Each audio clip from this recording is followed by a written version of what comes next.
Hello, and today we're going to learn how to solve more complex trig equations, ones that involve more than one trig function. There's two ways we can deal with these guys. The first way is to use Pythagorean identities or reciprocal identities or anything that you can use to actually manipulate the functions themselves and reduce them to one trig function. We're going to look at a couple of examples we can do that with. And then the other is if you cannot use Pythagorean identities or reciprocal identities, whatever, you can always set it equal to 0 and try to factor it. So we're going to look at a couple of examples like that. Just a quick note, you always want to check for extraneous solutions when you have more than one trig function, because a solution for one trig function might end up being a solution that would not fit in the domain of another one, and we'll see an example that happens. Alright, so let's start with cosecant squared x is equal to sine square x plus cosine square x. Okay, three trig functions.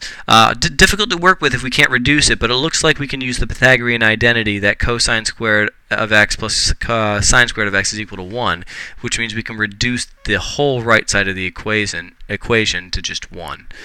That makes life very easy. We need to square root both sides here, so when we do that, we technically get the absolute value of cosecant x is equal to 1. What that means for us is that cosecant of x is either equal to positive or negative 1. Okay? So cosecant is equal to 1 where sine is equal to 1. Sine is equal to 1 up here and down here.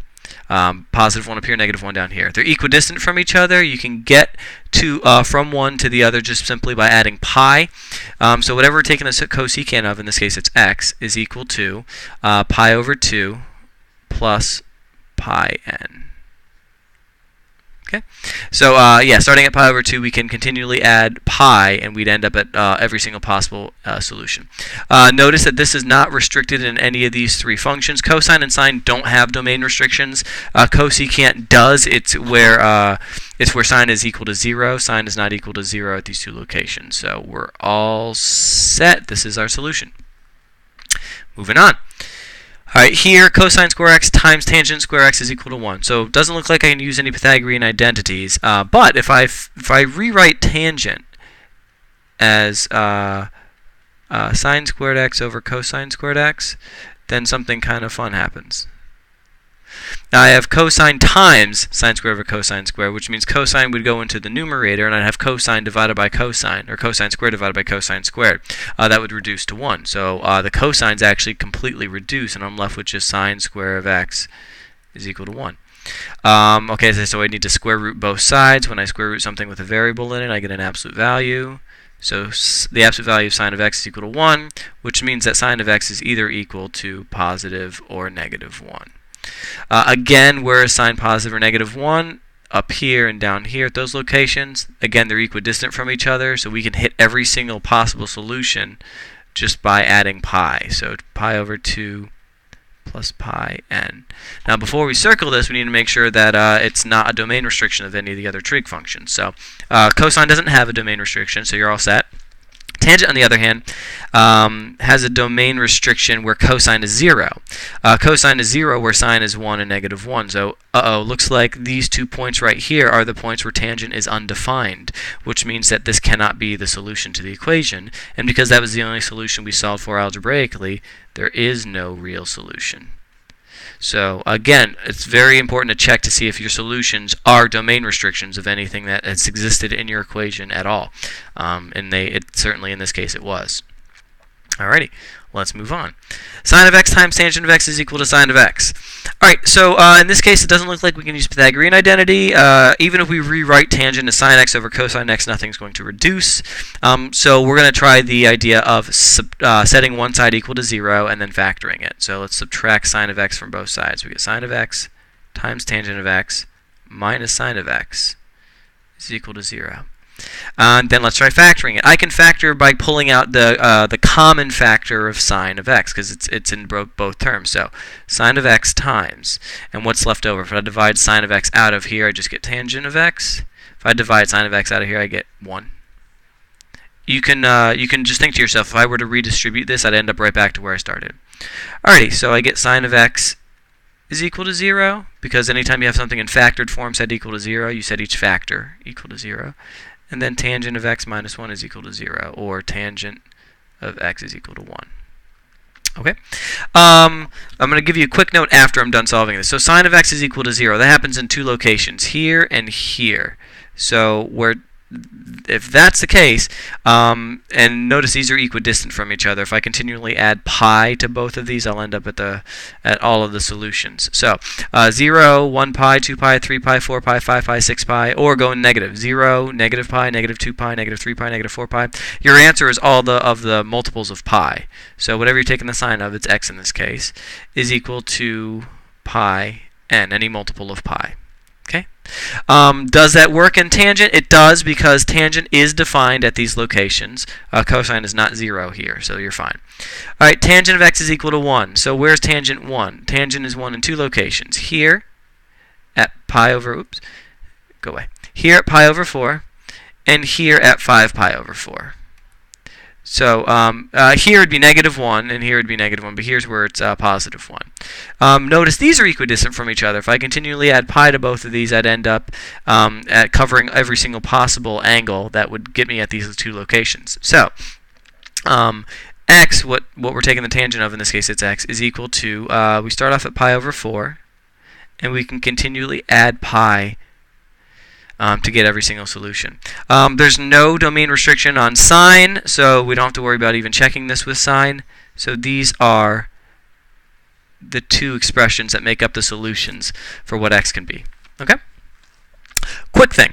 A lot of students would that are going down the dark path in algebra would want to divide both sides by sine of x. If you did that initially, you'd have tangent of x is equal to 1, and you'd solve for this, but you'd completely lose out on one of your solutions.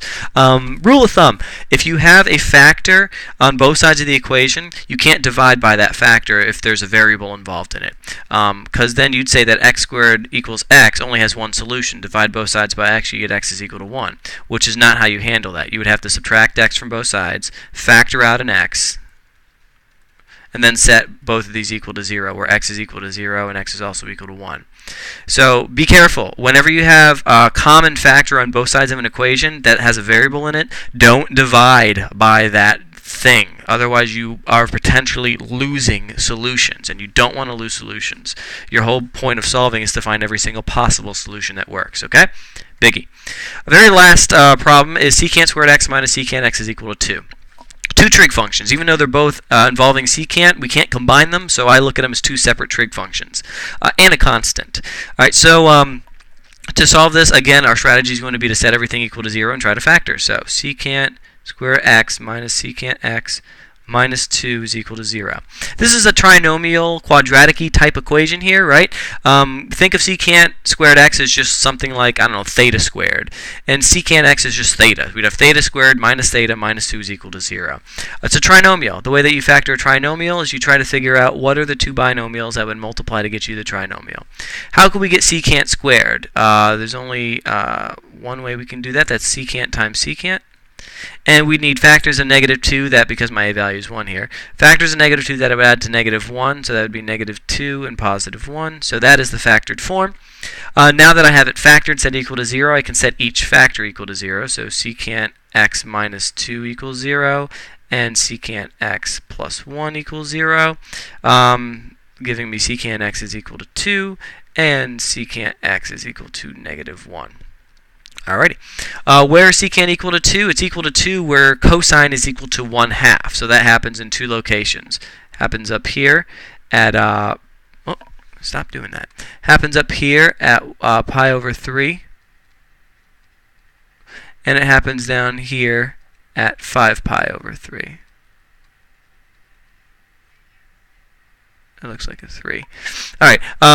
So to solve this factor, this equation that came from this factor, keep in mind these are not equidistant from each other. I'd have to add 4 pi to get to from here to here, and I'd have to only add 2 pi to get from here to here. So because they're not equidistant from each other, we need an equation for each one of these locations.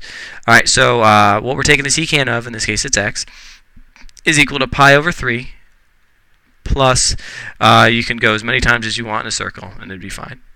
Okay. Also, if you do the other location, x is equal to 5 pi over 3. Plus, you can go in a circle as many times as you want. All we have are secants, so if we're solving for secant using secant, we're not going to end up with anything that's outside of the domain of secant, so we don't have to worry about that sort of thing. That's nice. All right, where's secant equal to -1? Secant of x is equal to -1, where cosine is equal to -1. Cosine is -1 over here. Only one location.